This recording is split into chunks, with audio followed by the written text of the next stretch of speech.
Hey, what's going on everyone? Sparks again with another character discussion video. So, they told us last year we wouldn't be getting any new global first characters. So what do? They go and give us another global first character. Cor Leonis from Final Fantasy 15 arrives and has a unique playstyle that is interesting and can be very aggressively utilized. I've gotten every global first thing since Beatrix, and I guess I told myself I'm not stopping now. So if you're interested in Cor the early, what he does, what he offers to a team, and what I think of him, stick around and find out.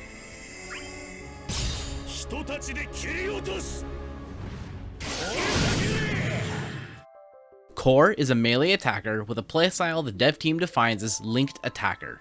With both of his base skills, he applies a single target party buff that raises their offenses, their defenses, and enables Cor's main gimmick, his additional attack. With smart buff placement and turn control, these additional attacks quickly add up in terms of damage. Besides that, he also provides some slight party auras, has a total damage EX on a good recast, and has access to rainbow damage numbers. So, before I get into his skills, it's important to go over his additional attack, which for this video I will be calling Link Strike. As I mentioned earlier, when he uses either of his base skills, he places a frame buff Oath of Absolute Defense onto a targeted ally. At the start of that ally's acting turn, or at the start of an enemy's turn that is targeting them, Cor will do Link Strike, which is a 3-hit group attack with split HP damage and HP damage return. Furthermore, with Cor's EX buff, one of Lucis's 3, he performs a Link Strike with himself, an additional free attack before whatever offensive action you were going to have him do, as well as before an enemy's action when he is targeted by them.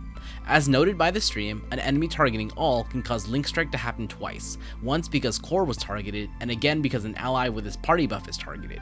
Against 3 targets or when paired with a turn stealer, the damage from Link Strikes alone will quickly add up, but as a caveat, because Link Strike always happens before the actual party member's action, Cor does not play the best with units who benefit from breaking enemies, as he'll break them instead. With that out of the way, let's move on to his skills.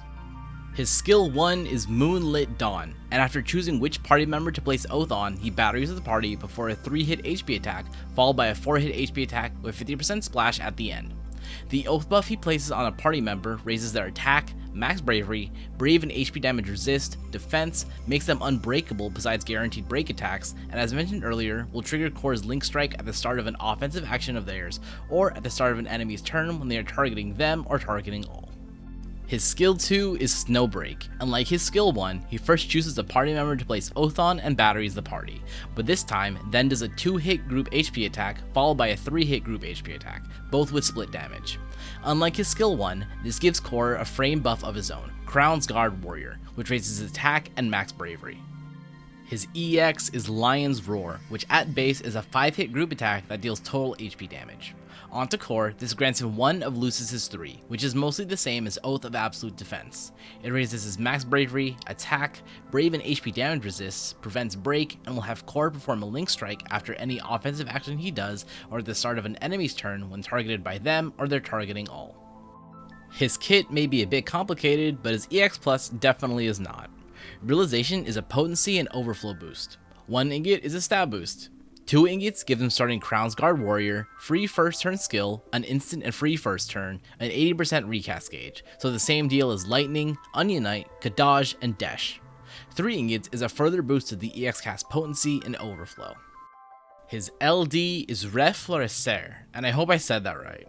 It is a 7-hit single target HP attack, HP damage return, and then a 5-hit group attack with split HP damage, and is also an instant turn rate free action. The LD passive raises Cor's max bravery and attack, but the real part of it is the unique effect he gains with it, King's Power Within. The unique effect has a party aura for brave and HP damage up, attack, max bravery, soul and overflow, and a bit more brave and HP damage up for Cor. Whenever Cor performs a Link Strike, the counter on this icon will go up, to a maximum of 10. At 10, his HP attack is turned into Reaper's Gale, which consumes all 10 stacks to do a 2-hit group HP attack 3 times that deals rainbow damage, meaning the brave hits will always do cap damage no matter the enemy's brave damage reduction or defense. However, it will not do damage if the enemy would absorb or is immune to Cor's damage type or an enchanted element. Reaper's Gale is also an instant turn rate free action, meaning Cor is very good at rushing down targets when he's free to do so. Just like Beatrix and Aranea before him, Cor is being added to the global version of the game at a time where he's quote-unquote missing something from when he would be released in Japan, namely his EX Extension 2. What this means is that this version of core we're using already isn't even at full power. That should be kept in mind when using him. What's more, 2 of his main gimmicks are coming right before 2 units who do them either the same or similarly. Burst Cloud of Darkness for the follow-ups and Setzer for the rainbow damage. It's as if they're targeting the new things coming this month to divert resources.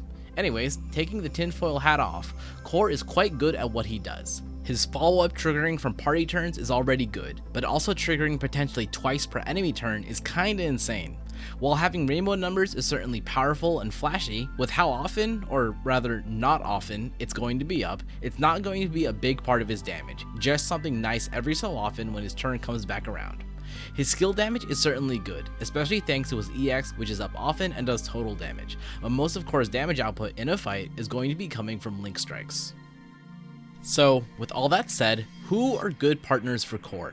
Core is a non-elemental damage dealer who has a lot of lower potency additional attacks and group attacks, so he's pretty easy to boost. Enchant, attack auras, brave, and HP damage up. He also has brave gain after link strike, but not before it, so Porum offering gain up or Iroha offering discounted bravery HP attacks are both good units to keep link strike damage high. Celeste is a partner of note for Core, as she offers an enchant as well as a lock, meaning you can force more enemy target link strikes that happen to have boosted damage. On a similar note, Eldnarsh along with Core will shut down a boss offensively with Terror while whittling down their health thanks to even more link strikes from Warp. Similarly, anyone who can steal turns or has high turn rate moves makes for a good partner for Core, although he's not great with people who want to frequently break targets such as Lightning, as Core always does link strike first, meaning he'll break the target first. Core is very simple to use and to boost, but it does take a bit of practice and team building to get the most out of him. His rainbows are there to deceive you and distract from his link strikes, the real source of his damage. Normally, I would talk about future things for characters at this point, and with the latest end of month report having just come out, Japan did acknowledge Core's existence and that he'll be arriving in that version with, expectedly, more. At minimum C90, maybe some slightly tweaked skills. The 2 things I will say are I hope he gets at least 1 more HP attack in his EX and probably some HP damage up in his EX buff. Brave damage up via the extension 2 passive is probably standard. If you think Core looks strong now, just wait for the future environment of the game, where it will be even easier to hit higher and really make use of his Lufenia armor without relying on his rainbow hits. So yeah, that's a purple Core. This man came from more than 9 months in the future, not to warn us, but to just mow down everything in his path that he could. While he can be used as a plug-and-play damage dealer, learning how to maximize his link strikes will make him an even stronger primary damage dealer or a secondary damage dealer who applies constant pressure. While the upper limit of his performance is dependent on team comp, using him in a fight with a lot of group attacks is very effective thanks to getting off so many more counters. It is for those reasons I rate him a high A, like a 96. His core design is good. The party boosts he offers are quite helpful, and his individual performance for an LD only unit is very strong. Possibly not quite as dominating as Arnea was during her global first release, but Lufenia orbs are a thing, making it not quite as easy to slot Core into parties. The main thing in my head about him is since we're getting him early, we're not sure what he's missing, so to say. Like, they couldn't give us his C90, but did they also tune down his extensions for the global release? We the players just don't know that.